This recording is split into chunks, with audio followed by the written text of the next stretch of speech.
What does being a gutsy leader mean to you? Mm. What does being a gutsy leader mean to me? It means being brave enough to continually develop self-awareness and not use that newfound self-awareness as a club to beat ourselves up, but as a tool to find new levels of freedom and impact. Welcome to the Gutsy Podcast, the show where you learn how to own what you actually want and shift the mind junk that's been holding you back. I'm Laura Ora, keynote speaker, coach, and your guide to help you get clarity, build confidence, and make the gutsy moves that change your life. Each week, I'm going to help you simplify things by teaching you how to get out of your head while stepping into action. This way you can achieve all those life shifts that you've been overthinking. Your desire, that drives you. But gutsy, that's what gets it done.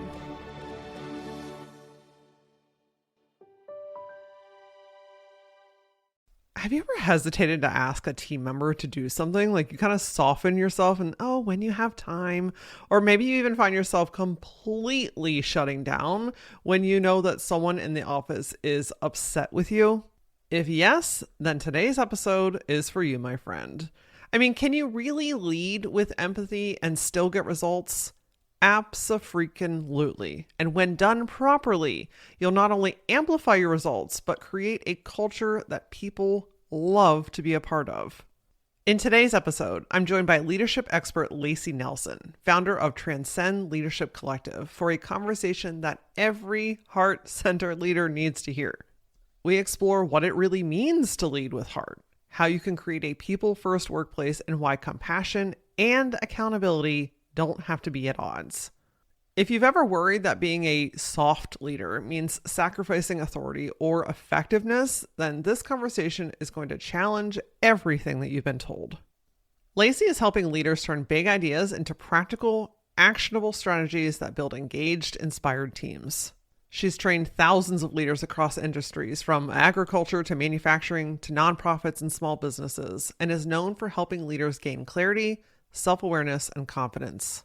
She's a first-generation college grad with a background in social work, psychology, and sociology, and she brings that heart and insight into every single thing that she does. Before we dig in, if you are a leader or a business owner and you want to pour into your employees and your team members in a whole new way, then the Gutsy Collective could be a great next step for you to invest in your team. This is a personal development community where people learn how to trust themselves, how to goal plan, learn how to shift beliefs and habits that have stopped them from moving forward, things like people pleasing, and embracing vulnerability as a superpower. The Gutsy Collective is where bold women rebuild their self-trust, shift any hesitation into momentum, and finally take the gutsy action towards the life that they actually want. And when they have these things in their personal life, my friend, guess where that's coming? Into their professional life. If you want to learn more about offering this incredible growth resource to your team members, then email us at theteam@lauraora.com. Here today, though, Layci is teaching us how leadership can be both kind and bold. So let's get into it. Layci, I'm so thrilled to have you on the Gutsy Podcast. I've had such an honor to be on your show, not once, but twice. And so now we've Yes. turned the tables and you are here in the Gutsy Podcast world. So thanks for being with us. Well, absolutely. Thank you for having me and your amazing listeners. I am thrilled. Laura, I have no doubt wherever we go today, it's going to be great. So I am here for the ride. We're going on a journey, my friend. I love it. So today we're talking about, leading with heart, but still getting results. And you Yes. know how we are, us magical women of the world. Hmm. We unintentionally put everybody else's needs before our own. Yep. We want to soften things. We don't want to hurt people's feelings. Then we end up making things messy. Yep. I'm certain that there's been a time or two in your life where you've been in that position. So tell me a little bit about your journey and your experience with this. Well, there's a reason the name of my podcast is Confessions of a Terrible Leader. Um, so there definitely has been more than one time where I have been guilty as charged of making an absolute mess. I started my leadership journey also very young. So I was like 22, 23, which added a whole other layer of complexity and figuring out like structures of authority that felt really awkward and weird. And I don't want to offend. I don't want to step on toes. I want to stay in my lane. So there's different kinds of conflict. And as women, we're really often will fall into status conflict on the side of, and status conflict is the kind where you're like, I don't want to overstep. I don't want to step on toes. I don't want to offend. I want to keep everything, status quo and happy. And we often don't know we're doing this. And then if you add in any sort of history where you have had survival as part of your story, whether you have a high ACEs score from childhood or adverse childhood experiences, or you have any sort of situation where keeping another person happy was really important for your safety, you this just gets compounded, right? So we fall into this trap of operating from a space subconsciously where we're trying to keep everybody happy and mellow, and it often comes at an abandonment. The cost is abandonment to ourself, abandonment of ourselves. The cost is for our people that we're leading, unfortunately, it's actually not helping. It's causing harm, even though in the moment it might feel good. And why I say it's causing harm is because when we're leading from that space, we lack clarity. And good old Brene Brown, clarity is kindness. There is a lot of truth in that statement. And when we lack clarity and people don't know what to expect, or they're not exactly sure because we've couched everything so gently, trying to be kind, we end up just thickening the stew of this status conflict that we're walking through. And status conflict is just, I don't know where the boundaries are. So I'm going to either tiptoe and walk really careful and walk on eggshells, or I'm going to be a bull in a china shop trying to find the edges. Both of those are responses to lack of clarity. Yeah, yeah, I can see that. I can empathize too with that early start. I was 22 when I started my first Mm-hmm. business, which is just Yeah. like a totally, I don't know, you're figuring out who you are, Right. what your Right. place Like, is in the world. what do And I then believe? you're stepping into this Yeah. leadership position where you're like, I literally just graduated like a couple of years ago. Mm-hmm. you know Yeah.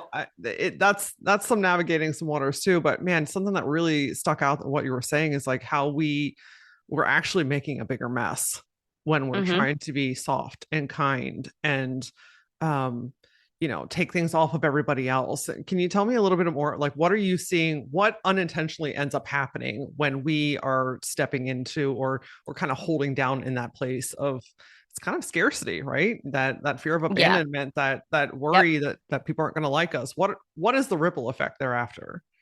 Great question. So, really practically, what does that sound like? That sounds like instead of giving directives as directives for your people that you're working with, well, if you wouldn't mind, if you could fit this into, you're asking as if it's not something you actually want done. And so, or that you actually need done or expect it to be part of their job.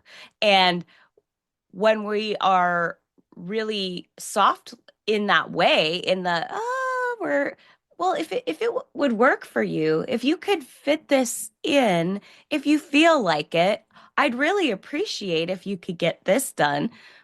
What happens is we think we've communicated. In our mind, it sounded like, well, I asked them to do it. Why don't they ever do what I asked them to do? Or I told them to do it. Why doesn't my team member do what I told them, or my employee do what I told them to do? And you hear yourself as you want to be heard, not as how you're actually being heard. And so what is happening is you're creating this expectation in your mind that you're holding them to, that they have no idea they're being held to because you haven't been crystal clear about it. Now you might what makes this even trickier is you have some people that will pick up on this and they get it. And so it reinforces it because it works for them. But newsflash, it does not work for everyone. And it does not work for a lot of people to be given the suggestion, the hinting at it, the soft. It actually feels like, to people not wired that way, extremely confusing and passive aggressive. And it's not with intention, right? Like no one wakes up and is like, I'd like to make a mess and really make life hard for all of my employees. And I would like us to have less revenue and lower productivity. Those are the results, right, of what's going to happen. Um, Confusion, turnover, all of the things. And so the key is, or the learning is recognizing you've got to be able to communicate both ways. Your indirect communication might work for some, but it's not going to work for all. So you need to know how you are, that you have been explicitly clear in every communication, because it really is just creating chaos and confusion. And also, your employees then are left going, are you supposed to be doing that? Or am I supposed to be doing that? Or this is also where we'll get something falls apart and everyone starts pointing at each other because it wasn't made clear that this is who's the project manager of this. This is what successful execution looks like. This is who's driving the bus. We always call it who's driving the bus when we have a project that we're executing. And knowing that that project manager has certain authorities to delegate, even to myself, right? So getting those kinds of things really explicitly clear can feel terrifying when you're not used to communicating that way. Absolutely. Listen, anytime that I've worked with either my own team or other people's teams, people don't read between the lines, No. especially in a workplace. Like if you have left something up to the imagination, guess what? It's in one ear and it's out the other. It's like, well, if they really need this, they'll tell me. Yes. Yes. And I operate that way. So I get it. Like, I'm like, Totally. well, tell me director, it doesn't count. So, I was just working with a team a couple weeks ago and there was some of this kind of gray area and mhm. the overall unanimous consensus was just tell me what you need and when you need it by. Yes, people need it. They want that. So they're hungry for it. Yeah. They Yep. they don't they don't they're having to figure out enough things. Mm-hmm. If there's something that's just very clear and cut, like Mm-hmm. let's be clear and cut. So then my question is, because we want to have that softness, we don't want to overburden people, we don't want to pack too many things on. How do we switch that communication from, well, if you feel like it, could you do this? How do we communicate that better? Oh my gosh, such a great question. So there's not a like, oh, here's a magic wand, right? Leadership is not one skill. Leadership is hundreds, honestly, of little skills. There's not one magic bullet. There's 1,000 golden BBs. So it's understanding that you have to get adept at recognizing that there isn't just like, oh, if you just say it with this magic formula of speaking, that it's going to be fine. There are ways that you can combine some skills that are going to set you up for having a much better gauge. So, how do we do this? How do I do this on my own team? How do I coach people to do this that are working with us, that are executives? We really emphasize in the moment is not the time where you're going to be asking necessarily like what their capacity is. You can if you haven't done it, but a really good thing to incorporate into your one-to-ones is just asking people, where's your capacity at right now? How are you feeling with your workload? Where, if another analogy I use is how many of the balls that you have in the air are glass, how many are rubber? Do you feel like you're walking or do you feel like you're sprinting or jogging? Where are you at right now? So giving them all kinds of ways to tell me either I got room for more or I am maxed out. I'm sprinting, I got 52 glass balls and I'm dropping every third one, and my capacity is at like -4. Okay. So Gives us a good temperature gauge. Exactly right, right? So when I am then giving work assignments, I'm gonna know that that's where they're at. And I don't have this conversation once in a while. This is like weekly check-in. Where are you at? How you doing? What's going on? How do you need support? Where do you need support? Is the follow-up to that. Um, I also work with my people every week on prioritizing their workload. What's your main focus this week? And sometimes I have a different idea than they do about what their main focus needs to be. And so it's in that conversation that I can help them instead of stacking more. Maybe it's a reprioritization. Maybe it's okay, your capacity's at a 2 right now. You've got a ton happening in your life. We still have deadlines that we have to meet. Let's take a look at prioritizing what can wait. What can wait till next week? And where can the team support? And if we're doing a real deep dive on things, what are the tasks that you can delegate to your teammates or ask for help with that maybe you're trying to carry all by yourself that you don't need to? Yeah. What I'm hearing here is this is a proactive conversation. Yes, it's not exactly. You can have it reactively. I mean, Lord knows we all have, right? That you ask somebody to do something, they burst into tears, or they're really snappy with you, or the shutdown where just the body language completely changes and you know Yeah. that person has like checked out. And that's what happens a lot in team meetings because they're not going to go into it necessarily unless they're bull in China shop, right? Then they're like, well, let's go. I want to figure out this out. But they might just shut down and you're reading it and you're like, okay, here we go. And a sign that it's happening, especially if you hate conflict, is you're gonna start feeling that like, oh, I'm my central nervous system's getting dysregulated because they're dysregulated. And pay attention to that. Yeah. I'm going to come back to that because I felt a lot of spidey senses and a lot of bing. Wait, let's talk more about that. So I'm going to circle back to that in a second. Okay.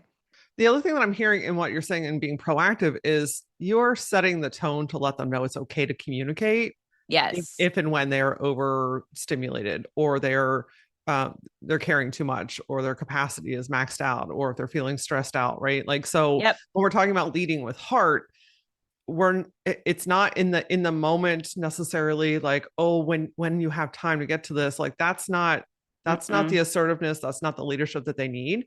The leadership that they need in the heart is setting the tone from the beginning to let them know that, hey, if you were in a situation where it's too much, I've created a space where you're able to communicate with me and I'm going to help you find a solution. Am I hearing you right? 1,000,000%. And our acronym for Heart First Leadership is HHART. And the double entendre is intentional, right? Like Heart First Leadership. Oh, that sounds good. That feels nice.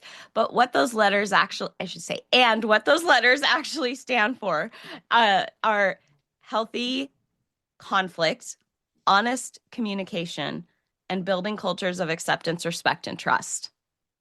So that is what is at the heart of people first, heart-centered leadership are those skills. And that not only is, coming from 20 plus years of experience on my side, but the research backs that up. That is what actually it takes to lead. That is what to lead a world-class team, to lead a high-performing team, to lead a team people want to be a part of and can bring them their whole selves to, which is not only just in line with my core values 1,000,000%. So I want to lead that way and create that for other people. It also has the great benefit of being the most effective way when it comes to dollars and cents. That is how you get innovation.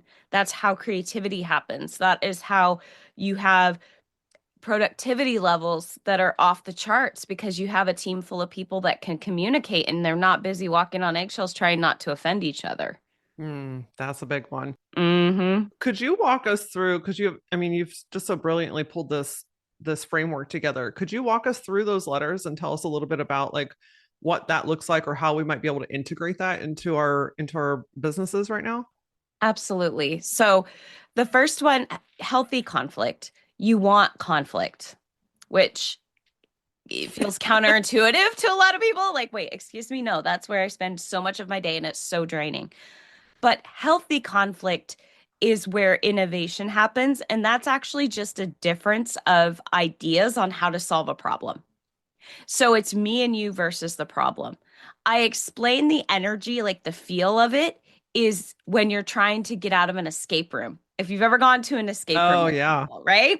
And so it's like challenging and fun and people are like, "What about this?" And they're like, "Oh, I don't know." And no one's getting offended. You're on the but you got the pressure of this clock and the stakes are, pretty low, but it feels it feels really fun to problem solve it. That is like the epitome of great task conflict of what it feels like. You have this challenge in front of you, a ticking clock, and it's you collectively versus the problem. And you're all going to be bringing your ideas to the table of what's the right next step. You're trying to figure out what's the right next step on this. And it's when you are able to engage in that healthy conflict, your team soars and you get all of the ideas. And a way to help make that happen is that leaders, we need to get really good about bringing our solutions last. Because when we set it up of, hey, you guys, here's our challenge. Here's my idea. What do you think? Mm. We are immediately shortchanging or truncating the possibility for creativity in the room because we're unintentionally already saying this is the solution, agree with me. Even if you're like, but I don't lead that way. I don't mean that. Yeah, I don't either. But guess what? Intention and impact aren't the same thing. So it goes to neuroscience really and like our primal evolution of like we're going to defer to our leaders subconsciously to the person that has the most power in the room. And if you're signing paychecks, you have the most power in the room. So learning that you have that and how to wield it responsibly and in a way to get the results that you want and create the space you want to hold, you do a lot of asking a lot of questions and speaking last. Um, it's also getting really clear about, okay, I'm going to make the final call on this, but I want all of your input. It's going to massively influence the decision I make. Or we're building towards like we're going for consensus on this, or it's a majority rule. Like even just giving people the framework of well, what we're solving for, how is it ultimately going to get decided, also creates a healthy set of expectations so you don't have people going, well, why do you involve us? And then you don't do what we say anyway. Mm. Oh, yeah. That's a big one. Yep. That's a big Yep. one.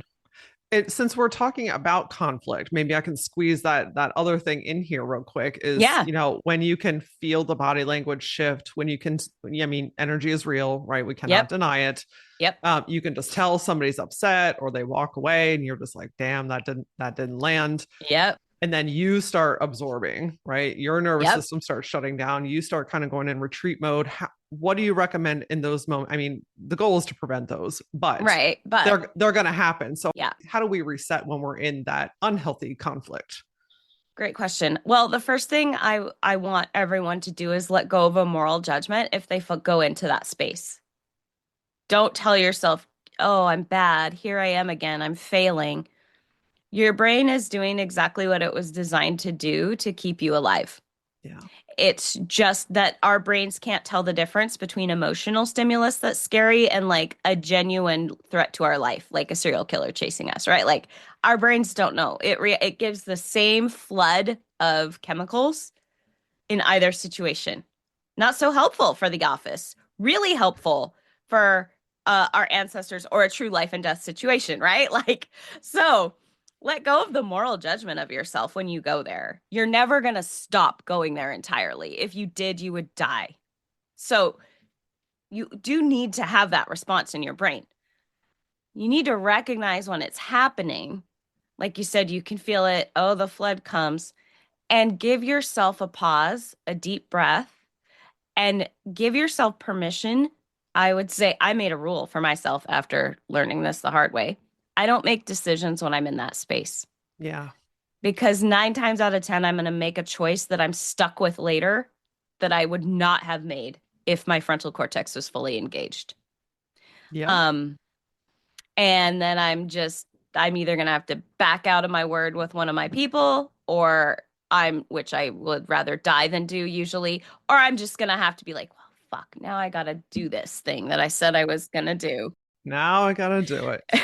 I can remember moments when like, you get an email that just sets you off, right? Yes, And then yes. your immediate is to like get in the keyboard and Mm. fix it or justify it. And then that's when you start abandoning yourself again. That's when Yep. all your boundaries go out the window. And then you read the email a day or two later and you're like, why Yes, did I say that? And yes. it's like giving yourself space Mm-hmm. just to breathe, just to let it Mm-hmm. sit, let all the Yep. dust settle, and then you Yep. can come back to it consciously. Yep. Now you're back in your right mind. Now you're back in your leadership position Yep. and you're in a problem solving versus trying to fix everything. 1,000,000%. And the other person is likely going to come back to their senses as well. Yeah. So, you're giving them time too to re-regulate. Be like, E- oh yeah, I kind of lost it. Everybody needs a minute. Yes. Yes. And most things aren't so urgent that you have to deal with them right then and there. We like to, everything in our bodies telling us it is, but that's not usually true. One of the things that's different about the Gutsy Collective is that it is fulfilling change that actually sticks. And why is that? Well, first, we're covering topics that are common amongst women, leaders, and entrepreneurs. We're having raw, honest conversations about the real things that we're all thinking and feeling. And then we're tackling the next step. The big one that stops people is how. I want to make the change, but I don't know how. Inside the Gutsy Collective, women are deeply supported through accountability, through live coaching with me, and through ongoing lessons and challenges and guest experts that teach you the tangible how, simplified one next step that you can take to create momentum. This is the space where women break through mental barriers, they rebuild their self-trust, and take bold, gutsy action that finally moves their life in the way that they want it to. And all in a space where they can truly be themselves. Whether you are the woman that's craving support or you want to offer this support to the women on your team, go to lauraora.com and click on the Gutsy Collective to learn more. Yeah. I can remember back in my branding days before I left that industry, the amount of emergency brochures we would get. Yeah. Oh, we are not surgeons here, friends, but Yeah. shit happens. All right. Yep. We talked about unhealthy and most importantly, healthy conflict. Yes. Take us down the Yes. next step. Okay. Honest communication. So, honest communication is clarity. We spend so much time helping people understand what it actually means to be clear and understand and get a good perspective on not only how they hope to be perceived, that one's usually pretty easy to articulate, but digging in and doing the work of figuring out how you're actually being perceived. And that part hurts a little bit. You're going to get some feedback or some insights that don't feel good. And part of getting those is the growth process, right? Unfortunately, I have yet to go through a major growth period in my life and have it feel wonderful. Truth. So it's never a straight road. It always comes with some lessons. yes. Makes you question yourself a handful of times. Yes. Like, what am I even doing? So it is learning how to ask really great questions to facilitate effective communication. And a huge part of being a great communicator is, of course, active listening. I mean, it's more about how you receive what other people are saying, or at least equal parts, than about what you're saying. So it's understanding how to ask great questions, how to get clarity, how to suss out when it's not there. And honest communication beyond clarity is also giving people the permission to say, my capacity is out of 4 out of 10. And have there not be a consequence attached to that for being human when you've just asked them to be vulnerable and be human. Yeah. And by consequence, I mean, judged as less capable, given less, just like, oh, well, they're not really up for the challenge because they're just doing exactly what you asked them to do is speak the truth about where they're at. And the number one way that you can make this happen is modeling it yourself, which is so uncomfortable if you do not like vulnerability, which I hate for the record. Most people do. So it is getting honest with yourself is part of it too. How would you model this so that your team sees it? Okay, so we do every week we do capacity check-ins. So part every Monday we have a team meeting, and at team meeting, part of the check-in process is where's your capacity at this week. 10 is I can take on the world, I can help you with your projects. 0 is like I can't get out of bed. And a very honest way to model this is to, well, first of all, self-awareness is key, right? Like you got to know where you're at on the scale or at least close. Be in touch with yourself. But just very raw example, this year I lost my dad. It'll be a year in August. And I had several months in a row where my capacity was, I'm usually at like a 7, 8, like a pretty high energy. I fire pretty quick. I'm like, let's go. I was very honest with my team and I was like, I'm at about a 4 at best. Like I'm told them I'm forgetting everything. My short-term memory was just absolutely shot. So if you, which is a huge clue for me when I'm not doing as hot as I think I am, is when my short-term memory is like gone. So I would tell them, if you ask me to do something, I need you to support me right now. I need you to write it, like literally put it on my to-do task list that they had access to. Or even if you talked about it, I looked at your face and I said, yes, I'm going to do it. Uh, I won't remember to do it. And so just that honesty with them of like, I'm not firing on all cylinders. I'm not making, and I also said, I'm not going to make any big decisions right now about the business. We're going to hold steady. I mean, everyone's still got their paychecks. We're going to do our work. We're going to serve our clients, but I'm not going to make any big strategic moves currently. Yeah. So that was demonstrating like vulnerability, honest communication. I'm also really transparent with my schedule. Everybody has access to my calendar and they know that I take a couple hour, like 1 to 2 hour chunk out of 4 of my 5 work days to work out because it is absolutely necessary for my mental health and physical health, but mental health to get that space. And they see it. It's right there on my calendar. I'm also very transparent, honest communication. The way that we talk about every Monday, we check in with where are we at in progression of what we've identified as our primary, most important goals for the quarter. And I'm not exempt from that. So they know what my goals are, and they know I have to answer. I'm on track. I'm behind. It's done, or we hit pause because we had some unforeseen piece of something happen, right? So um they report theirs out, but I report mine out too. So See, this humanizes business. mm-hmm. I think there's a big stereotype or expectation that the leader has to have it all figured out and you always have your shit together. And then it puts this, unspoken pressure on you and Mm-hmm. you have to deliver at a certain level. And it's like you're one of the same with them, right? And that again, you're setting that tone for yourself. You're also creating the space for them to say, hey, I'm not doing great. I need help. I'm behind on this. Yep. And knowing that their leader is going to come in and say, how can I help? Yes. How can we get this where we need to be? What can I take off your plate? What can we delegate to another team member? So Mm-hmm. that honest communication is so beautiful. And vulnerability, listen, I haven't met yet a person that runs at it full force and Right. is like, Right. I love this. Yes, it feels so It good. is amazing.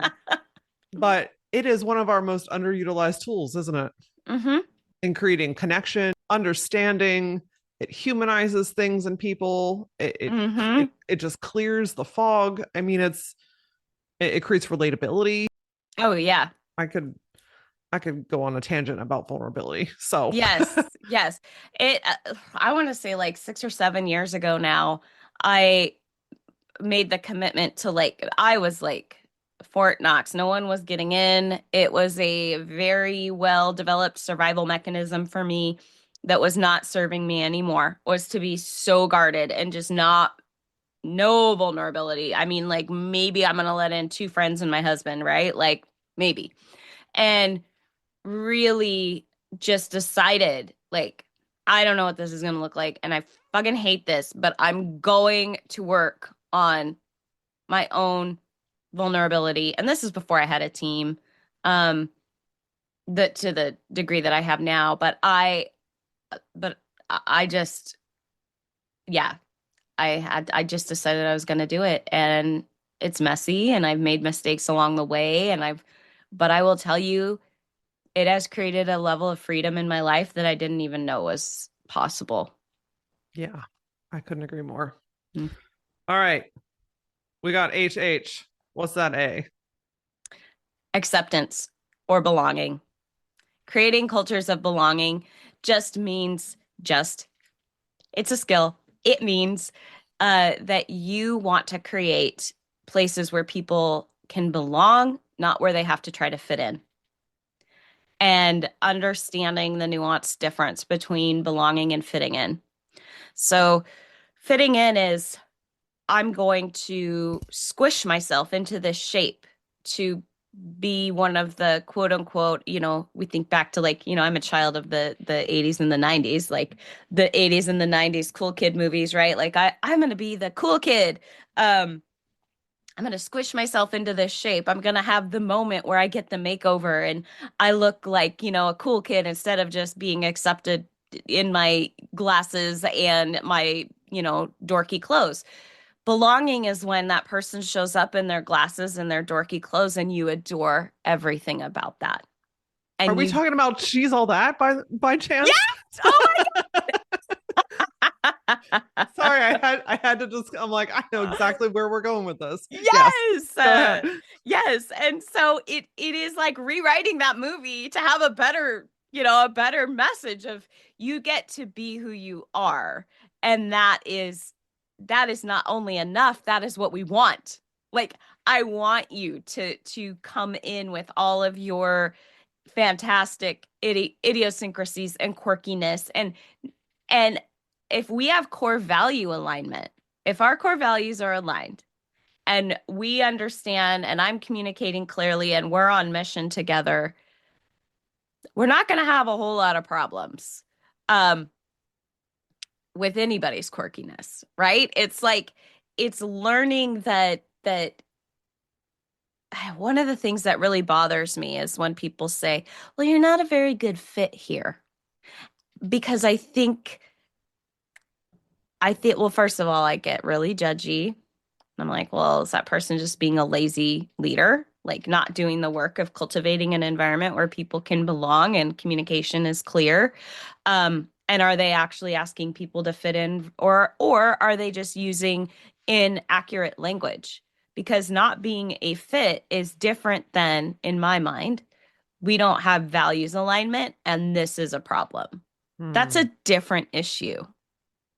So, um, if we're creating spaces of belonging is when you invite people to come in with their full selves and the expectation that if we're going to do this thing together, we have to have value alignment.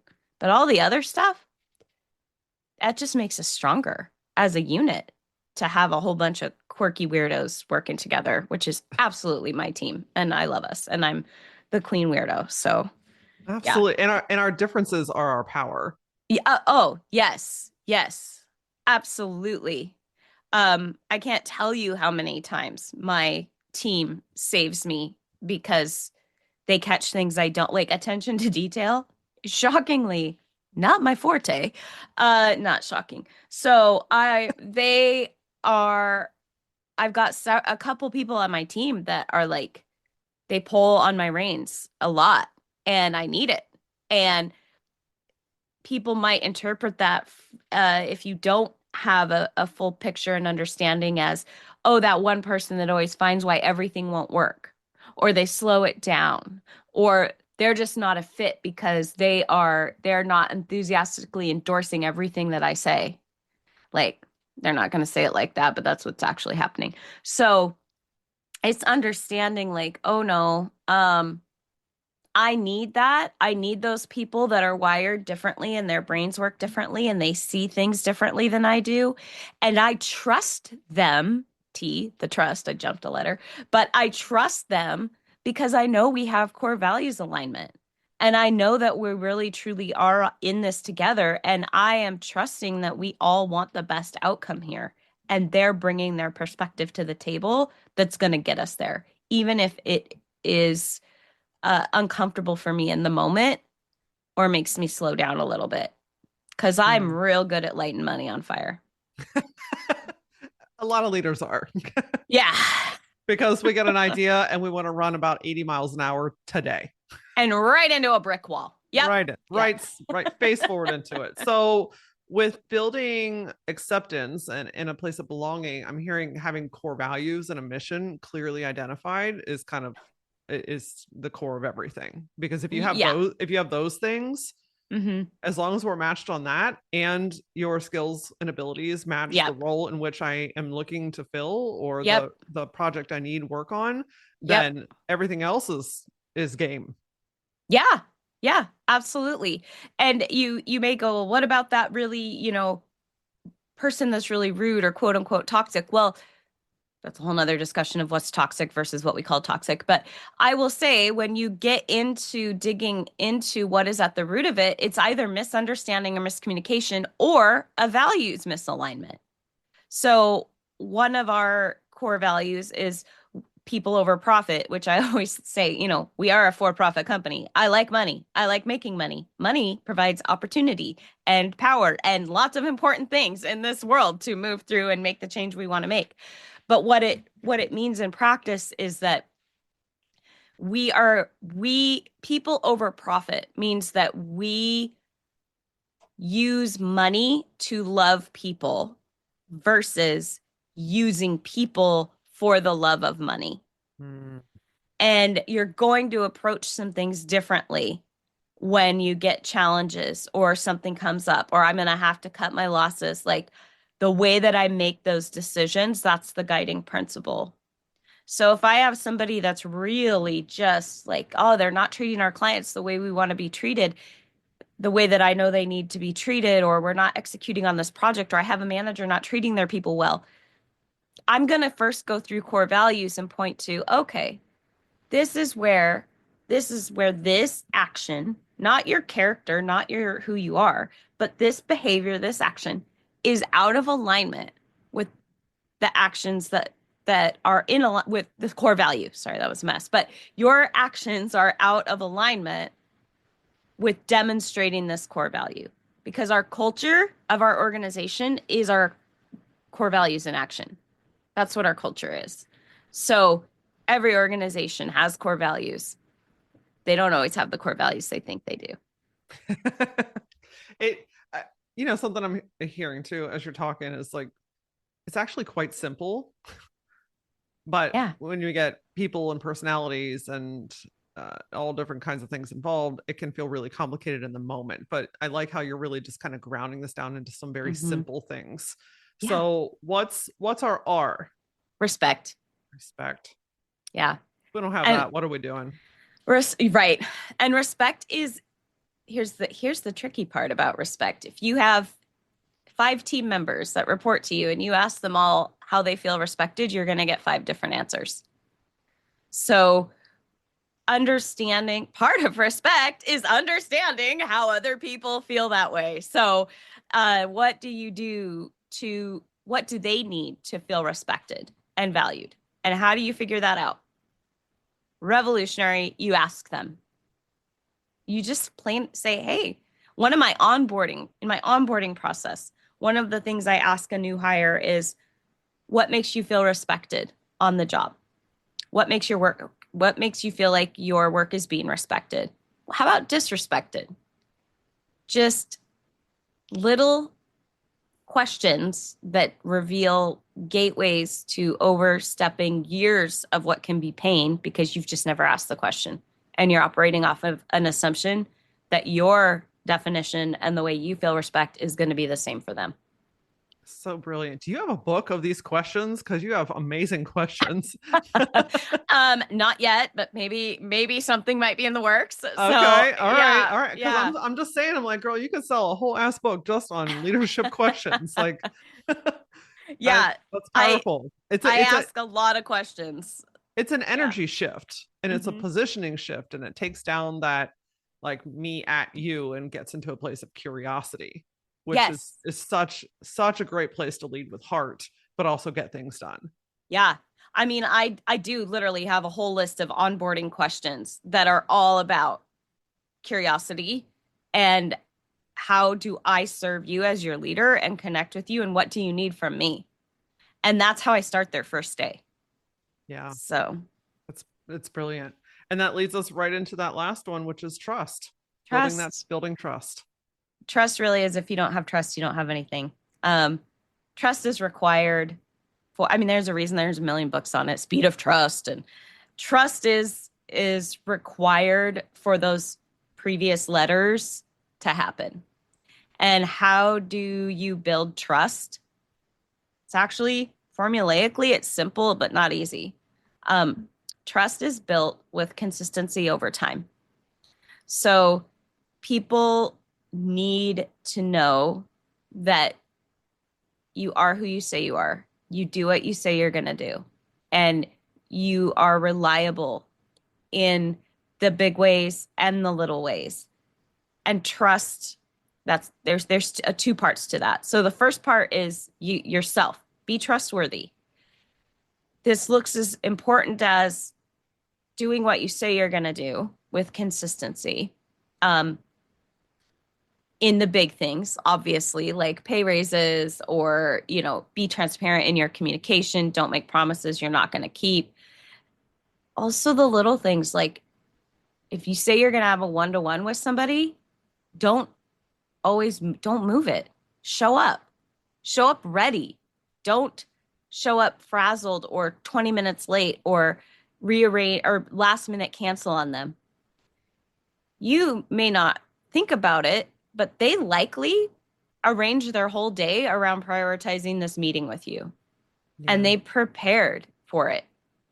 They may even have had to juggle childcare for it or, get someone else to take their mom to the doctor or whatever. You don't know what's happening in behind the scenes. So the more that you do what you say you're going to do, that is key to building trust in the big ways and the little ways. If you say you're going to bring coffee for everybody the next day, do it. Like it's just that the little things count a whole lot. So that might be the adult child of an alcoholic in me, knowing that those little promises broken over and over again cause big damage over time. Absolutely, they do. So understand that yeah, you got to do what you say you're going to do. Um, that's trust. The other piece of building trust is giving your people more and more responsibility and accountability over time through meaningful delegation. So a lot of times we tell ourselves, I don't want to overburden my people. I don't want to give them too much. I don't want to ask too much of them. And we can tell ourselves this story. And when we're telling ourselves this story, we're just piling more and more on our own plates. And we are not giving them opportunity for career growth, for meaningful work, for stuff they're excited about, because we've decided without ever checking in with them that they don't actually want it. And so, a key piece of building trust is being very intentional about giving them bigger and bigger not bigger, I would say more and more complex in order, like key to delegation, task, function, project is the order you need to go in. Start small, build out, right? There's a whole thing on that. That's another podcast That's a interview. whole nother But episode. yes. Um, but if you're not doing it at all, or if you're forever keeping them at like little tiny things or taking the work back as soon as they ask you a question, like they get stuck and you're like, oh, I'll take it back over instead of getting them unstuck and then sending them back on their way with the project still in hand. Um, those are the ways that we build trust as leaders in our people that we might not even be aware that are trust building functions. Yeah, It, and not to mention the fact that we now we've disempowered them. yes. Now we've loaded our plates back up. Yep. I mean, we've just created a total kink in the rope. And they're going to be over time, okay? Because consistency over time, right? So if you're doing that over time, eventually, it's one of the first things I look for when there's a complaint of disengagement or quiet quitting. I'm like, okay, how's your delegation? I don't say that right out. I watch, I look for clues, I ask my questions. But I'm digging for like, is oftentimes what's going to happen is, especially with a high performer, they're going to be like, why do I'm not even going to give it a honest attempt because she's just going to take it over and redo the work anyway, or do it. I'm going to get started and then she's going to tell me it's wrong. Like, I have been in an organization where that was just an epidemic with their leadership staff. Their leadership team was disempowering, taking stuff back. It was coming from a place of scarcity and fear and having to keep the VCs happy. And um, but it was, I'm not kidding you, it was the root of the problems, 80% of the problems that were hindering their growth. Wow. So Wow. Yeah. That's a as much of an internal individual problem as it is a team problem. Because yes. like you said, we get into that scarcity, we get into fear, we get into perfectionism because Mm-hmm. oh, I have to do it my way, right? And nobody can do it as good as I can Right. do it. Right. You got to let go. Don't let go of outcomes. You never have to let go of the outcomes, but you got to learn to let go of the process. Let it go, my friends. Yep. Yep. What a great acronym and just a great kind of roadmap to really build a heart-centered business Mm-hmm. where people want to work, but you're also still achieving your goals and you're still making money Yes. and you're still growing forward. Yes. Like it's actually so much easier to do it this way. And so much fun. I mean, it's yes, you still have hard days. Yes, you still have uncomfortable conversations. Even with all my skills, there's still days where I'm like, ugh, this is a 3 cup of coffee morning because this is not going to be a fun one. But I at least I have the skills and I know I have frameworks and I know how to do it. Whereas before, it doesn't mean I'm going to like it, but at least I have a roadmap. Where before, in my younger years of leading, I just felt like I was grappling up this hill and just kept pulling rocks down on my face, like I didn't know what I was doing, causing harm left and right, not intentionally. Um, and there is just such a more peaceful, more centered way to do it. And that's what we teach people is like not just I think a lot of leadership training like really focuses on the concepts and like the rah rah and the feel good. But when it comes down to okay, that's great, but how do we do this in the day to day? It falls flat. And what we do a couple things differently. One, we focus on tactics. We teach a concept and then we immediately teach following the concept. How do you make it happen? Realistically, how do you do this? What are some scenarios? And we teach it in practicality. And then the other thing that we do is everything that we design, and we work with executive teams all the way to if it's manufacturing, the shop floor, the field, the frontline people. We think about though, how is what we're teaching and the way we're teaching it, what is the impact that it's going to have on the least influential employee in the organization? The one with the quietest voice, the least amount of influence, the one that's the most likely to get overlooked or feel undervalued. If we're crafting things from that perspective, we're going to nail everything all the way from the floor to the boardroom. When we do it top down, a whole bunch of people get skipped.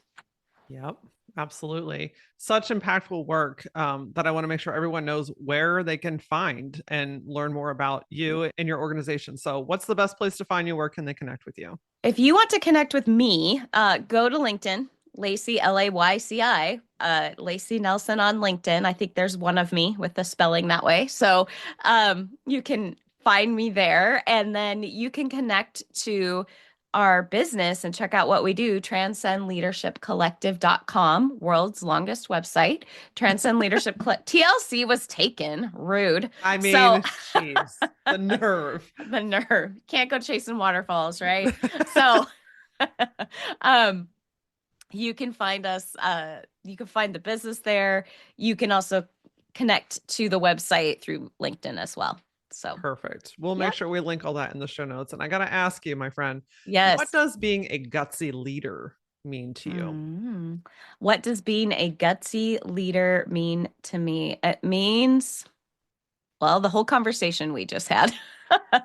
um, being a gutsy leader, it means being brave enough to continually develop self-awareness and not use that newfound self-awareness as a club to beat ourselves up, but as a tool to find new levels of freedom and impact. Layci reminded us today that you can have both heart, depth, empathy, really humanize the workplace, and also hold boundaries, set expectations, get things done, and achieve goals. Somewhere along the way, we were taught that we had to choose one or the other. And I hope that today reminded you that leading with heart is actually one of your superpowers. If you and I are not already friends online, then let's fix that today. You can find me on your favorite platform using @thatlauraora. And as always, until I see you next time, stay gutsy.